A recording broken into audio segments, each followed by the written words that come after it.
Where is it? The new Joseph Rogan? At HasanAbi. There's a new Joe Rogan video. And 48 months since you started. You're better than Wisecrack made a new Joe Rogan video, and I'm in it apparently. The philosophy of Joe Rogan.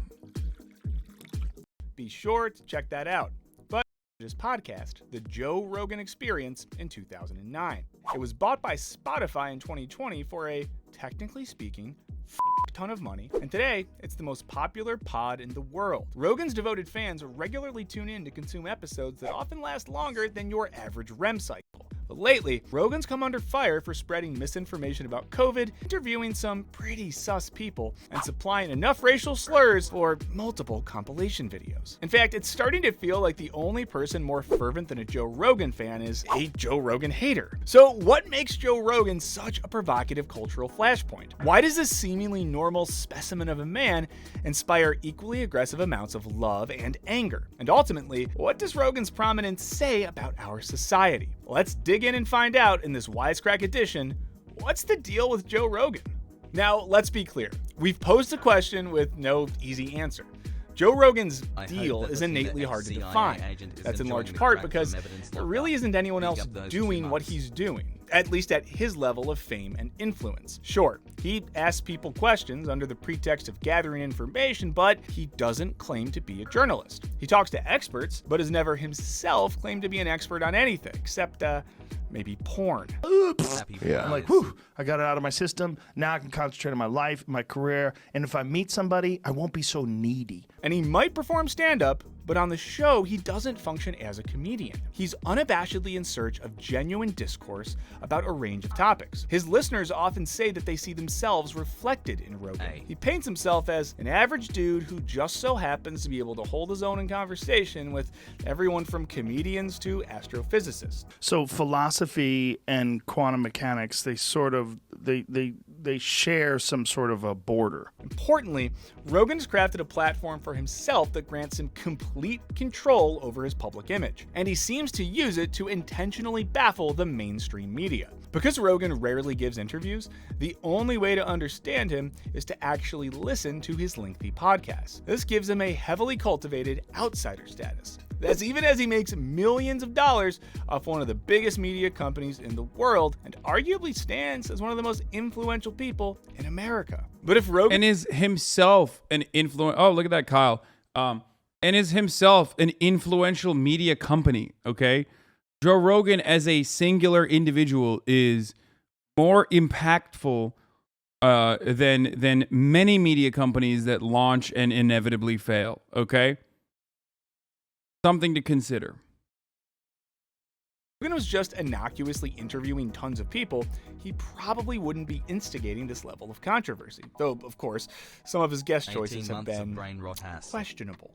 Oh, sweet baby Jesus, we are live, Gavin McInnes. But where Rogan gets slipperier than a lubed up butter sculpture of a dolphin is in his actual beliefs. He has said, if you say you disagree with me, I probably disagree with me too. I disagree with me all the time. And indeed, his worldview is inherently impossible to define or pin down. God damn it, I would wear that shirt, dude. Opinions are not even internally consistent. Anytime someone levies a critique about his views as expressed in one episode, there seems to always be another episode where he says the opposite. It's a powerful tactic that does not work in other forms of media enterprise. Typically, ideological consistency is demanded. It'd be like if the New York Times editorial board refuted itself every week. Wait, they kind of do that, though. Like, low-key. Actually, they don't. Wow. They're usually hyper-capitalist. But, like, there have been instances where the New York Times editorial board has... I can't tell if he's joking. And because any one of his controversial opinions is personally... Okay, he's not joking about it. Yeah, no, the editorial board does actually... I mean, I guess they don't... The editorial board doesn't, but, like, op-ed pieces routinely fucking... contradict itself. Contradicted by him. Please, Hasan, fight the urge to be a Rogan head. Wait, I am not a fucking Rogan head, dude. I mean, I like Joe Rogan, I do, but you know, there's not. But I think I'm pretty critical of Joe Rogan. Let's be real. He can get away with voicing just about any viewpoint he wants. That means he can't really be held accountable the way other public figures actually striving for consistency. Would you wear might. this guy's online For example, ceramic shirt too? Absolutely. Rogan might mock mask wearing with comedian Bill Burr. I just love how wearing a mask became like this like soft thing that you were doing, like being it's for courteous. Being courteous. Why is it for that was so You're wearing a stupid. mask. But just a few months earlier, he hosted epidemiologist Michael Osterholm, who issued grave warnings about the importance of taking the virus seriously. Well, first of all, you have to understand the timing of it in the sense that it's just beginning. And so in terms of what hurt, pain, suffering, death has happened so far is really just beginning. And then, a year later, he gave a platform to cardiologist Peter McCullough, who claimed that the pandemic was planned by universities like Johns Hopkins. And it seemed to be completely organized and intentional in order to create acceptance for and then promote mass vaccination. Oh, consistency, where art thou? Anyway, by establishing himself as an open-minded goofball who just likes to chat with smart people, Rogan creates a unique intellectual liminal zone in which he and his audience can just ask questions, even if those questions are being posed to and by some controversial folks. I don't think he said Bill Burr was anti-masker because the video footage that they showed, I think he misunderstood that. Because the video that you just showed, These nuts. the video that they just showed was him being pro-mask, so. Across the political spectrum, Rogan belies comparison. With conservatives like Ben Shapiro or Alex Jones, liberals like the Pod Save America guys, or leftists like streamer Hasan Piker, the agenda being relayed is always pretty explicit. In contrast, Rogan has cultivated a platform of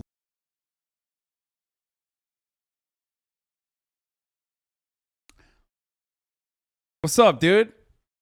What's up, dude?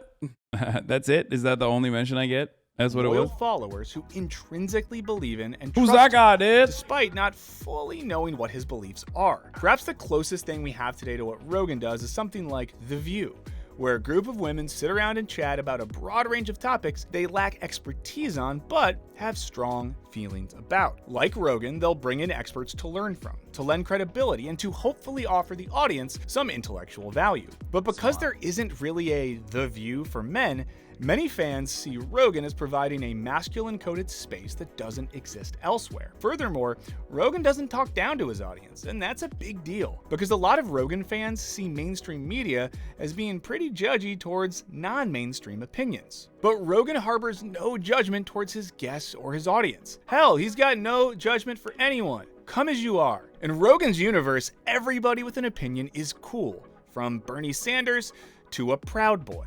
The only real sin is not listening to each other. And that's what makes Rogan so compelling. His listeners don't feel like they're being told what to think. They see Rogan fostering open dialogue across the ideological spectrum, and then having enough faith in his audience to draw their own conclusions. Taken at face value, that sounds great.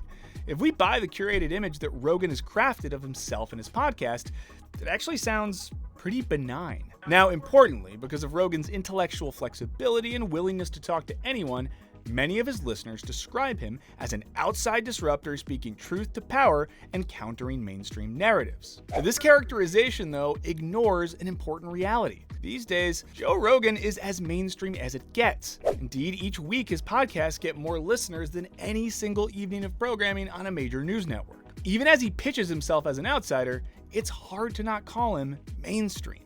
This apparent contradiction was explained by the New York Times podcast, The Daily, which posits that there are really two mainstream medias at play here. There's what they call the corporate legacy mainstream, that is, huge newspapers like the New York Times or a television news network. These organizations are supposedly held to certain journalistic standards and practices, like fact-checking, source vetting, and not spreading misinformation. In practice, this doesn't always go perfectly, but the ideals still stand. Reporters, editors, legal teams, and fact checkers all collaborate to ensure their content is responsible and unimpeachable. They are machines with lots of moving parts and a lot of money. This is the establishment mainstream. And then there's Rogan's mainstream, a sort of Wild West where the rules of journalism no longer apply. While a skilled interviewer, Rogan's not beholden to those same standards of research, sourcing, fact-checking, and so on. His podcast is informal. It allows a wide range of viewpoints without concern for whether or not those views are properly backed up by standards like peer review. As a result, he's seen as being anti-establishment and allowing those not typically given a platform to speak. So, Rogan's not journalism, but he's also not explicitly trying to entertain in the usual sense of the word. Sure, he'll have funny comedians and actual conspiracy theorists on his show, but he'll also invite highbrow intellectuals. In a world where the line between entertainment and journalism has become increasingly blurry, Rogan collapses that dichotomy entirely. And while his fans may see themselves as pushing... Wait, isn't that the fucking North Korean person who likened Columbia University to North Korean labor camps?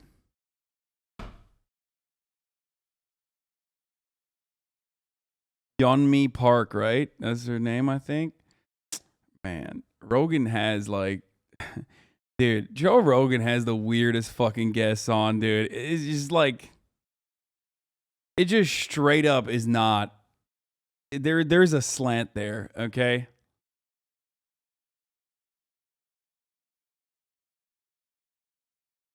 back against the corporate legacy mainstream, they are very much a part of Rogan's mainstream, complete with a huge voice and a huge platform. This is no counterculture, but his mainstream is undoubtedly pushing back against gatekeeping.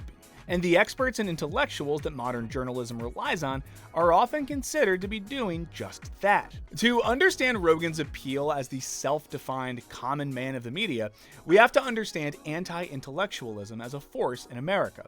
Now, there's been a long-standing tension in America between the so-called elite intelligentsia and the average Joe. While our earliest leaders were undoubtedly the headiest of intellectuals, men of the mind were met with suspicion as early as Thomas Jefferson's presidential run in 1796. And in the early 19th century, as the ideals of populist democracy came to the forefront of the American consciousness, the goal was to eliminate status differences in public life. According to historian Richard Hofstadter, the leagues of common men wanted to get along with as little leadership as possible from the educated and propertied class.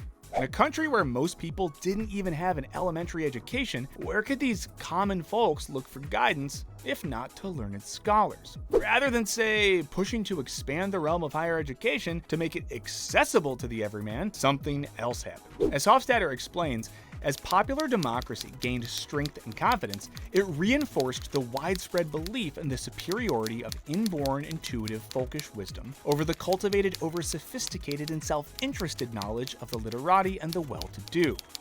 That is to say, the ethos of 19th century America was to trust your gut, not a book. We see touches of this mindset in some of Rogan's logic-driven but ultimately disreputable pontificating today. For example, Rogan once said something about COVID vaccines that might first strike you as relatively intuitive. But if you're like 21 years old and you say to me, should I get vaccinated? I go, no. Are you healthy? Are you a healthy person? Like, look, don't do anything stupid, but you should take care of yourself. You should, if you're a healthy person and you're exercising all the time and you're young and you're eating well, and like, I don't think you need to worry about this. Of course, within the epidemiological community, there's near unanimous agreement that young, healthy people absolutely should be vaccinated, because the issue is more complicated than Rogan's common sense. That speaks to an inconvenient reality about our world. The Venn diagram of intuition and fact does not always overlap. Anyway, Rogan addressed the backlash by essentially abdicating intellectual responsibility. But back to history. Anti-intellectualism in America was really off to the races with the rise of Jacksonian democracy around 1822. Andrew Jackson's administration distrusted expertise and intellectual, and basically kickstarted their expulsion from political life for decades. Now, as author Tom Nichols points out in his book, The Death of Expertise, societies tend to thrive when people don't have to rely on their own expertise in every single arena of life. Back when everybody had to be able to hunt their own food, build their own homes, and make their own clothes and bind their own wounds, workmanship was a lot shoddier. Not having enough time to devote to knowing one thing or a small number of things made our ancestors jacks of all trades and masters of none.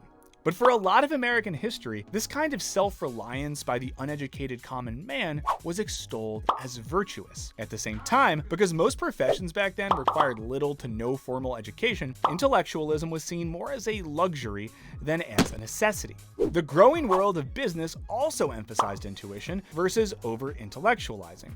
Again, not unlike Joe Rogan. But as the world became increasingly complicated via the Industrial Revolution, it also became increasingly difficult to be functionally self-reliant. Experts with specific knowledge were brought back into the fold of political life in the Progressive Era at the end of the 19th century, where they would basically maintain sway throughout the New Deal era. Back then, their priorities pretty much aligned with those of the aggrieved common man, who had seen their country hijacked by the likes of Gilded Age robber barons. But what really changed everything, according to Hofstadter, was the rise of anti-communist sentiment in America. See, a fair amount of public intellectuals had communist sympathies, and due to anxieties that climaxed during the Red Scare of the 1950s, these experts in everything from social sciences to chemistry to screenwriting were systematically purged from public life. Across One of the wildest parts about that retconning is like that Americans just simply don't think any of these like prominent intelligent individuals, like prominent intellectuals, revolutionary thinkers, from MLK to even Einstein, for example, were just straight up fucking socialists. Like, and not only is that not known, but that fucking attitude, that Red Scare era anti-communist sentiment is so deeply ingrained in American thought that when you explain to people that no, they are actually socialists, like they wrote extensively on it, like Einstein, for example, like literally wrote about socialism and how it was fucking poggers. People will be like, no, that's not true. That's just not true, man. It's crazy. Like, that's how effective brainwashing is. That's how effective the Red Scare was. It's like hard to comprehend.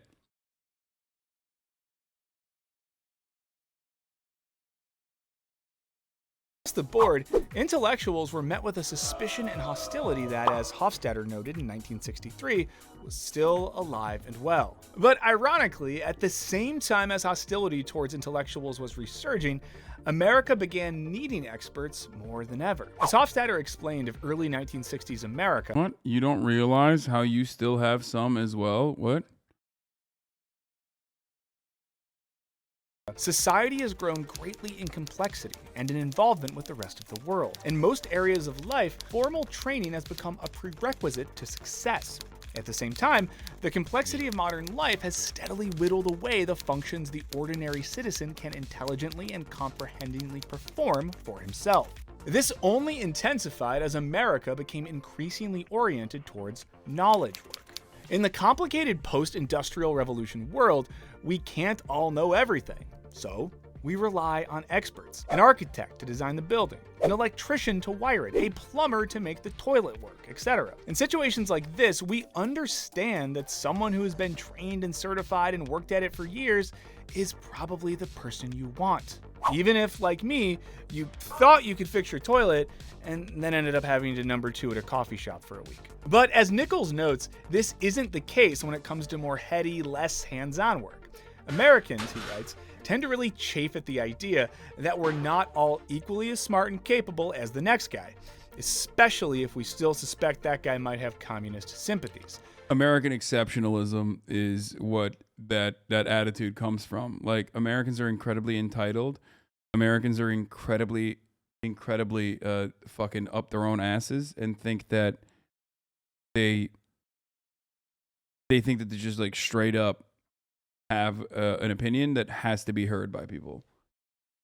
So even as American resentment towards intellectuals grew, we became increasingly reliant on them in every facet of life, thus further augmenting that resentment. Nichols argues that this hostility has continued into the present day, and we think that's part of why Rogan is so appealing. He's not an expert, and doesn't try to be. He embodies an overarching ethos that, as Hofstadter puts it, the plain sense of the common man is an altogether adequate substitute for, if not actually much superior to, formal knowledge and expertise. And this is an ethos that has dominated American society for much of its history. Now, there's a real psychological reason why trusting experts can feel disempowering, especially as we've entered the knowledge era, where hugely complex endeavors like sequencing the human genome or coding self-driving cars have been accomplished. It's easy to feel like we know nothing, and that's not a fun feeling. As Nichols writes, the fact of the matter is that we cannot function without admitting the limits of our knowledge and trusting in the expertise of others. We sometimes resist this conclusion because it undermines our sense of independence and autonomy. This natural human reaction among individuals is dangerous when it becomes a shared characteristic among entire societies. In other words, it's fair to hate being wrong about stuff. The problem is when this becomes a larger societal mindset. Because what happens if nobody's willing to be wrong, if every opinion holds equal weight, regardless of its grounding in facts or reality? When this becomes a society's guiding ethos, we run the risk of dismantling the very foundations of knowledge that enable progress. As Nichols notes, today, the issue is not indifference to established knowledge. It's the emergence of a positive hostility to such knowledge. It is a new declaration of independence. No longer do we hold these truths to be self-evident. We hold all truths to be self-evident, even the ones that aren't true. And that's where we Did you watch the North Korea propaganda video that came out today? Did I? That's how I started off my day, dude. Run into trouble with Joe Rogan. Sure, the guy consults plenty of reputable experts, but he also consults people who have been ostracized by the scientific community for spreading misinformation and extolling science that hasn't been replicated or peer-reviewed. He also regularly... Yeah, I don't like how much Tom Nichols is... I don't like how much he fucking had Tom Nichols prominently featured in this video. Asks people their opinion on topics on which they are not experts and probably haven't formed opinions with the same rigor as someone with, say, a graduate degree. So what happens when this potpourri of voices is heard on the same platform? The message becomes implicit. All of these truths are equally valid. And when you have folks urging people to get vaccines and some urging you not to, the collapse of reliable truths becomes truly dangerous. Sure, you might choose to take the expert certified opinion that vaccines save lives to heart. Or you might vibe more with Rogan's implicit logic that vaccines are an unnecessary risk for young people. Or you may favor the doctor whose unprovable anti-vax views leave him standing alone in the medical community. But when all opinions are given equal weight, choosing who to believe becomes a trickier prospect. And this is actually made all the more complicated by Rogan's personal affect. He has an almost childlike sense of credulity, often acting as impressed, surprised, or delighted by someone's opinion. And sure, Rogan might push back on some of his most inflammatory guests. The doctor responsible for inventing mRNA vaccines, dude, look how fucking widespread misinformation is. He's not responsible for inventing mRNA vaccines, dude. Okay?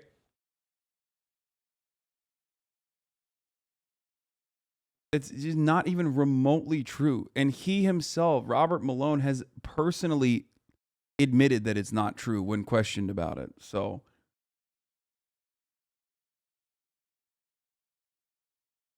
he wrote one fucking paper in like 1985, I think, or 1989. I don't know exactly what year it was, about the delivery mechanism of the mRNA vaccine. There are people that are profoundly more important in its development.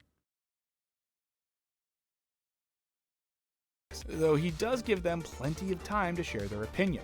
But overall, he's more interested in hearing his guests out than in engaging in rigorous debate, and this is the root of the problem. To explain, we need to look to epistemology, a branch of philosophy concerned with investigating knowledge and human understanding, or how we know what we know, and specifically the subsection of that branch called virtue epistemology. Virtue epistemologists spend a lot of time thinking about epistemological virtues, i.e. intellectual virtues, or Dr. qualities Post of a Malone person's invented character or disposition that contribute to their ability to acquire knowledge. These include traits like curiosity, humility, objectivity, and creativity. Epistemological vices, as scholar Eric Kramer explains, are the opposite. Character traits or thought patterns that impede or prevent the acquisition of knowledge. These include dogmatism, intellectual. Not true. Rogan does press his viewers. Maybe not always, but what that guy said isn't really correct either. Yes, as the fucking #1 Joe Rogan head in the media, I say this all the time. Joe Rogan has certain issues that he will not budge on, okay? Like the top of the hour ad break coming at 5:15 rather than at 5 p.m. He will not budge on it, okay? He's going to serve it no matter how much you write in the chat, like, oh, run the ad. Like, he will not budge on it. Thank you, Chad Rage, for the 5 gifted subs, allowing 5 people to no longer see the ads. If you don't want to see those ads, okay, all you need to do is subscribe. You can do that for $5. If you're not lucky enough to get gifted a sub, okay, you can do that for free with a Twitch Prime if you don't have $5. This is the 1 minute ad break now. But Joe Rogan does have issues that he will literally press people on. It's just that, unfortunately, vaccine misinfo has become one of those issues. Okay? You get it? Do you understand? That's the problem. Things would be better if it was just smoking weed or whatever. The issues that he has like a hardline stance on that is that will not budge. If those issues just stayed in the field of smoking weed, then that would be fine. But now it's like trans athletes. That's one that he will never bend on. And then the other is like vaccine misinfo. It's one that he will never bend on. Okay? Sucks. Dishonesty and wishful thinking. The most important epistemological vice for our purposes is gullibility or credulity. Though the term epistemological vice is somewhat new, the concept goes way back. In 1661, philosopher Joseph Glanville criticized skepticism and credulity as equal and opposite vices toward the obtaining of knowledge. Of credulity, he described the human tendency to make precipitate, i.e., hasty judgments when we choose to receive all things via promiscuous admission, which coincidentally was written about me in a bathroom stall in college. Basically, while the skeptic might choose not to accept even the most persuasive, well-formed argument, the credulous person does the opposite. Credulity implies a lack of discernment, and credulous folks tend to accept knowledge from the latest person they speak to, in spite of qualification or persuasiveness. It's being promiscuous with your brain, which, to be clear, is different than having an emotional affair. Credulity, like other epistemological vices, thus impedes the careful acquisition of knowledge. And that's what we think Joe Rogan's show is probably doing. By presenting a broad range of voices of varying degrees of credibility without rigorous pushback or a journalistic reliance on fact, the show establishes those views as essentially equally valid. And we'd argue that Rogan's much lauded open-mindedness falls more in the camp of credulity. What's more, the way he exhibits this trait with nearly every guest encourages the audience to similarly lack discernment. In a way, Joe Rogan's success in America makes a ton of sense. He's kind of the contemporary embodiment of that old American populist tendency to trust your gut when you hear something that sounds right, rather than listening to the annoying expert who's been studying the topic for years. These days, it's become something of a cliche to say that podcasting comedians like Rogan are the new philosophers. But in Rogan's case, epistemic credulity is precisely what makes him not at all like, say, Socrates, the first live-action podcaster. Socrates built his philosophical wisdom on self-examination and the acceptance of one's own ignorance, which meant that when he had guests, i.e. Athenian leaders, on his podcast, i.e. a street corner, he aimed to push them through a series of questions to evaluate the truth of their arguments. Unlike Socrates, Rogan... Oh, so Rogan is just stupid? Just smear people some more, huh? Dude, Rogan himself admits he's fucking stupid, okay? And also, people are stupid. It's part of Rogan's appeal is that he's stupid. And other stupid people like him because they're also stupid. Same part of my appeal as well. I'm stupid. Okay? Seems mostly comfortable with letting everyone share their opinions, with some exceptions, rather than pushing his guest and himself towards a deeper level of self-examination. So, if you're seeking philosophical wisdom, probably stick to YouTube. But what do you guys think? Is Joe Rogan's show a beacon of inquiry and wisdom, or is it a bastion of stoner anti-intellectualism? Let us know in the comments. Big thanks to our patrons, and be sure to check out our Patreon page if you have not before, because we are about to unveil some very cool new features. Pump up that subscribe button like your Rogan's beef-fueled biceps, and don't forget. Okay. Well. Thanks for helping me out with the hog brain part. I mean, there's like multiple different reasons as to why Joe Rogan is so popular, and part of it is because there's a complete breakdown in trust in mainstream media. There's a breakdown in the trust in government. They just don't trust their government for understandable reasons. They recognize some of the hurt that they feel. So it's quite difficult to trust the government after all of that. Hey, the video is over now. But if you enjoyed that, why don't you like, comment, and subscribe? And if you want to see more of that, just go, well, YouTube's got it around here somewhere.